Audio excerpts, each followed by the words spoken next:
KEXP streaming is made possible by IMP, presenting Matt Berninger of The National on May 29th at the Lincoln Theater, Ben Harper and the Innocent Criminals on May 30th at Lincoln Theater, Tennis on June 3rd at the Anthem, and Yola on June 4th at the Lincoln Theater. Tickets at impconcerts.com. It's a beautiful thing to see when people just sort of take an idea that starts off so silly and it forms something so worthwhile. This is a deeper listen from listener-powered KEXP. I'm Roddy Nickpour, and today we have a special bonus episode to help you celebrate World Goth Day. That is today, May 22nd. And every year, this day brings together the global goth scene to celebrate its culture and make its presence known to the world. So obviously on KEXP, we have on-air programming planned all day from 5 a.m. to 7 p.m. Pacific time. So check that out on our live stream or in the streaming archive. To help you get into the spirit of things, our resident goth icon, DJ Charlize Metcalf, secured an interview with none other than Martin Oldgoth, one of the co-founders of this gloriously dark day. We're going to learn a bit more about Martin's background, the origin of World Goth Day, and what it really means to be goth once you get past the superficial details like black outfits and brooding music. I'm Martin Oldgoth. I'm a UK-based sort of goth and post-punk DJ. Just about starting my 40th year come November. So a fair bit of involvement in the scene, I suppose. Can you tell me about your upbringing and the specific moment that you knew you were a goth, into goth things and goth culture? I think I can take it back to when I was a little kid. My dad used to listen to a lot of sort of country music for someone in the UK, and it's always got that sort of dark edge to it. So I kind of grew up with an appreciation, if you like, of the sort of darker side of things. And I was always a bit of an outsider. So when punk came along in the UK, I sort of drifted into that direction.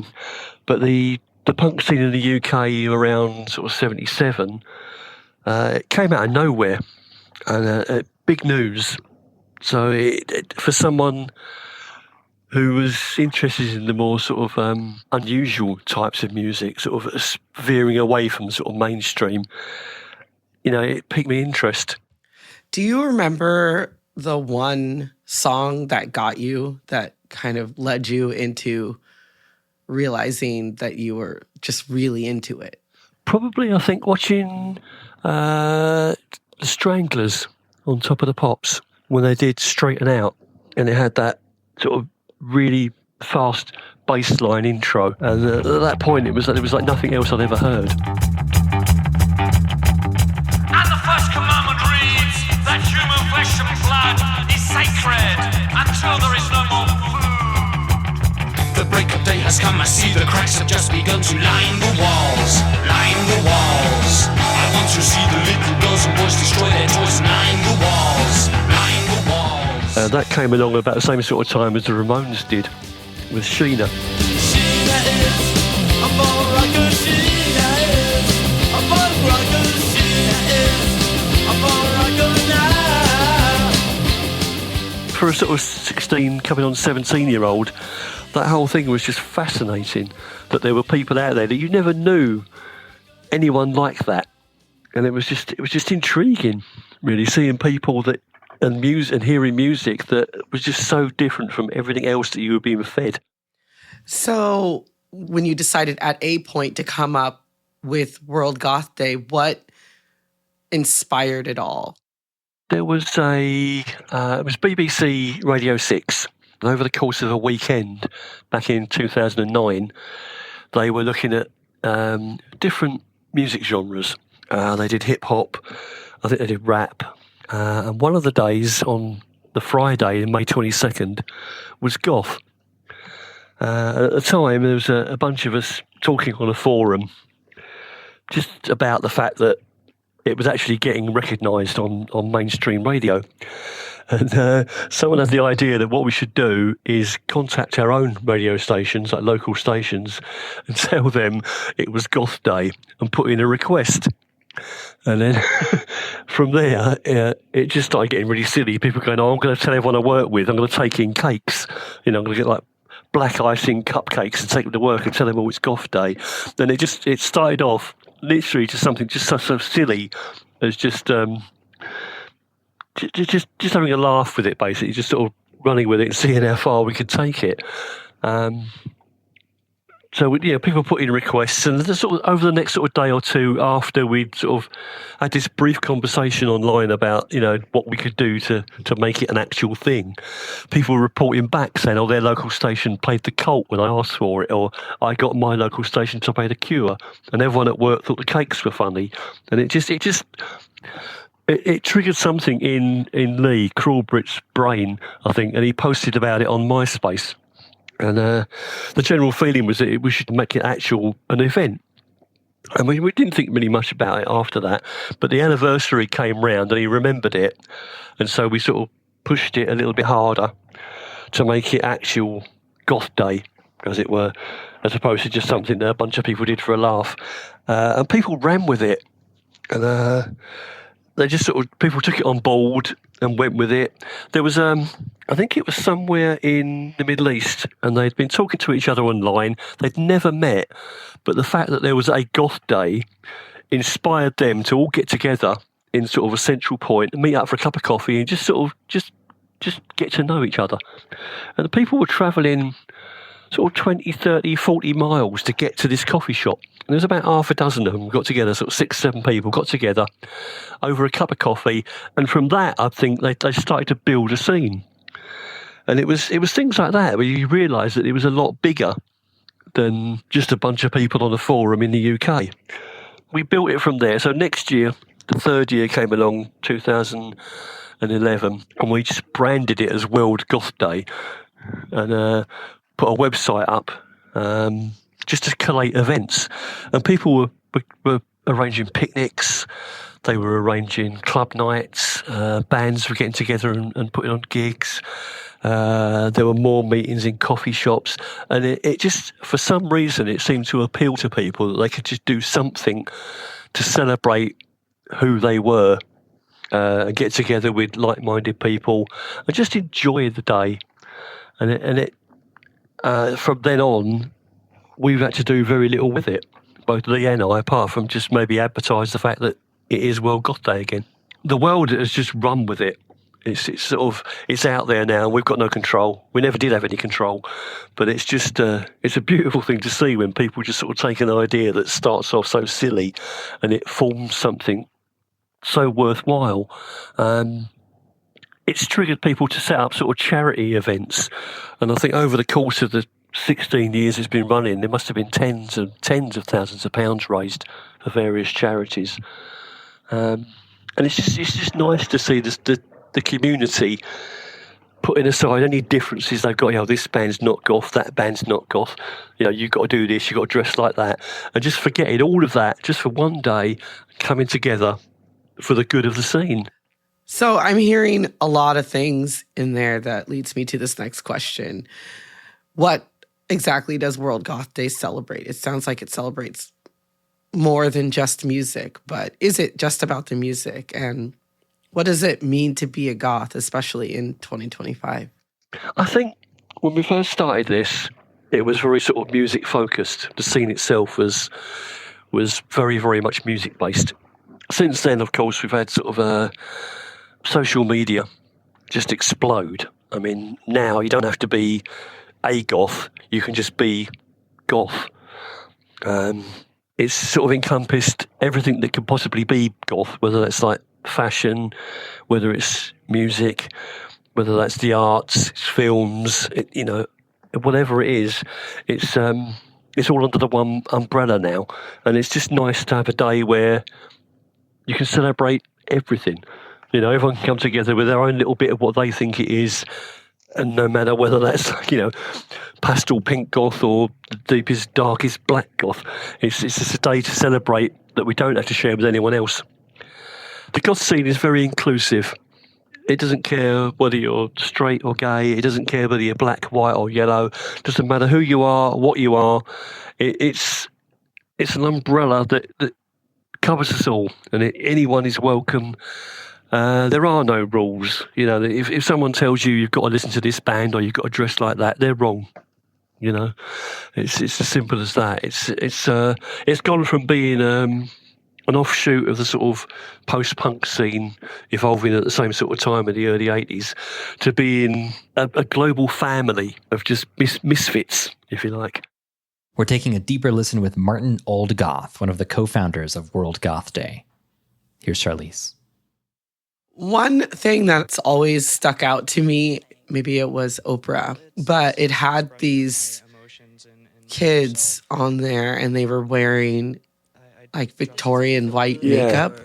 Like when I see this, I'm supposed to feel that you feel confident, strong, Victorian. Well, my mom says it's depressing and weird. But... You think it's depressing and weird. But it obviously isn't to you. And it's always stuck out to me because I'm Black and I wear Black clothes, but I don't know. I don't think I look like what a goth would look like if you were to Google it or whatever. Like the music plays a really big part in my life, and you know, I have my radio show on KEXP, but I also do my DJing stuff, and I feel like I can skate around some of these people who would say that they're something more than that you would find in a textbook or something.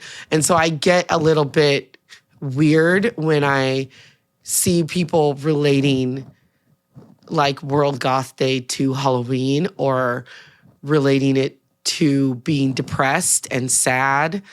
It bothers me because I'm like, well, you can just be who you are, whatever you're into, whatever you enjoy, whatever music you like, whatever clothes that you wear. I think we've always, the scene itself has always had sort of gatekeepers. There's always been people that have said, oh, you know, you've got to have the Victorian clothing and the white face, you've got to listen to this band, you can't, you know, well, you can't listen to that. It's like, well, why not? It's like, I think both Lee and I, and a lot of people now, the scene has evolved. You know, all of the classic bands, Cure, Sisters of Mercy, Fields of the Nephilim, The Cult, all of those bands started somewhere. It's not up to us to dictate where the scene's going to go. There are broad guidelines, if you like, but if you want to say, oh yeah, I'm a goth, but I listen to whatever, you know, then fine, you go listen to it, as long as you're happy. Over the last sort of 10, 15 years, I think the scene has settled down a bit more. There used to be, I say, a lot of gatekeeping, but now people are a lot more open. They're a lot more accepting of things, and we're not so sort of tight on the rules. And that for me is a far better thing. You know, it's not up to me to sit down, oh, I've been doing this for 40 years and you can't do that. You know, who am I to tell you what to do? Doesn't matter. Like I say, like you say, you're Black, you wear black, you listen to goth. That's great. You know, so I'm not going to say you can't. It's not up to me. You know, and I think the quicker we get people like that and understanding that no one writes the rules, and it's a fluid thing. You know, things change, genres change, subcultures adapt, and they move and they fit with the times. You can't go back sort of 20 years and say there would be a thing called Instagram where people could go out, they could do their makeup and they could stick on like the Kill style clothing, and that's a goth. It doesn't matter. They're happy. You know, let them do it. You know. There's no such thing as little pigeonholes. And you can't say, oh, you don't fit in there, so you can't be one of us. Right? That's silly. That's the quickest way to kill a scene, you know, is to exclude people. Yeah, thank you for that answer. What are some ways that someone listening to this conversation can lean in and truly celebrate World Goth Day on a deeper level, both personally and within their community? I would say to people on the day, around the day, or just in general, just find something that's going on. You know, it's far easier now with so much being online, that there are events, there are picnics, there are just, like I say, there are meetings in coffee shops. It's far easier now to get involved, just to sort of, you know, share your favourite music, you know, talk about your favourite artist online, you know, post a video. talk about, paintings, talk about, art. Just promote what it means for you. Just chat to people. Get out there. Use social media for good rather than just, the usual sort of arguments and things. Get out there, promote yourself. Tell people what you're interested in.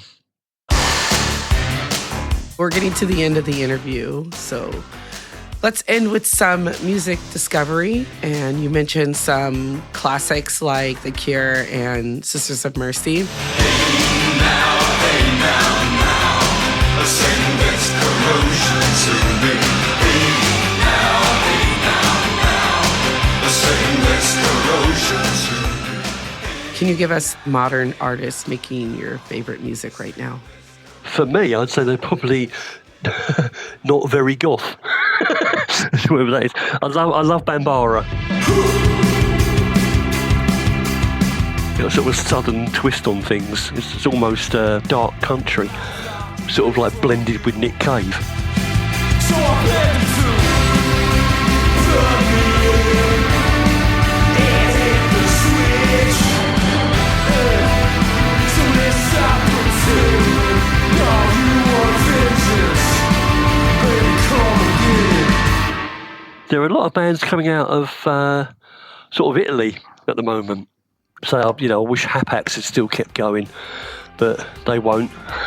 It's like they split, and that's the end of it.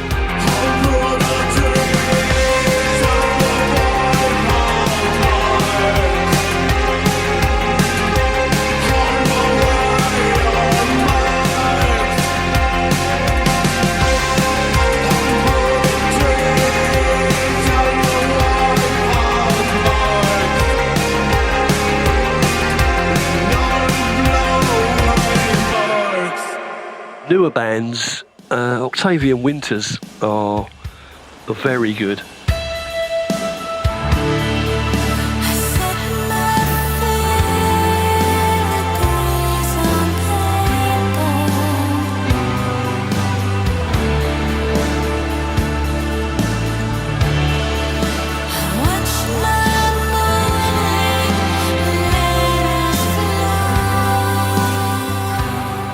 Cave, a duo from Poland, they're doing some amazing stuff. It's very immersive. It's the whole scene will just sort of draws you in.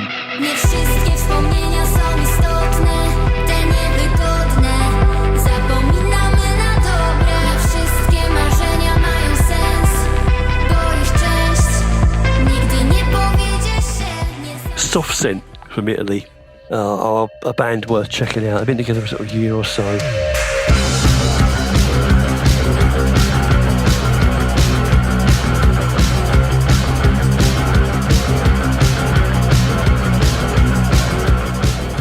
Harsh Symmetry, Corin, Night in Athens. There's so many new bands there. It really is getting to the point where it's hard to keep up with things, and it's really refreshing. I long for your words, your tender embrace. I forget, I can't trace. Is there anything else you want to make sure that we include in this interview? Just a general message to people that just have fun with the day. It's the one day where we can all just do what we want to do and just enjoy it, promote it, tell people what makes you happy, and hopefully it'll make someone else happy as well. We're all in this together. We're all one big family. Let's just have a laugh. Thank you very much. You're welcome. Thank you. Thank you for the opportunity to do this as well.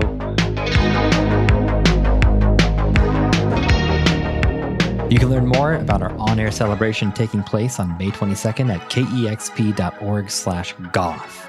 And you can catch Charlize DJing on Mechanical Breakdown every Saturday morning from 1 to 3 a.m. and of course on demand at kexp.org/archive. And on this World Goth Day, don't forget to invite a little darkness into your life. That was A Deeper Listen. As for this show, please leave us a spooky review wherever you listen to podcasts.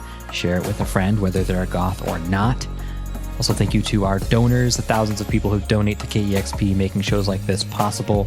please consider a one-time donation or become an amplifier with a monthly $6 donation at kexp.org/deeper.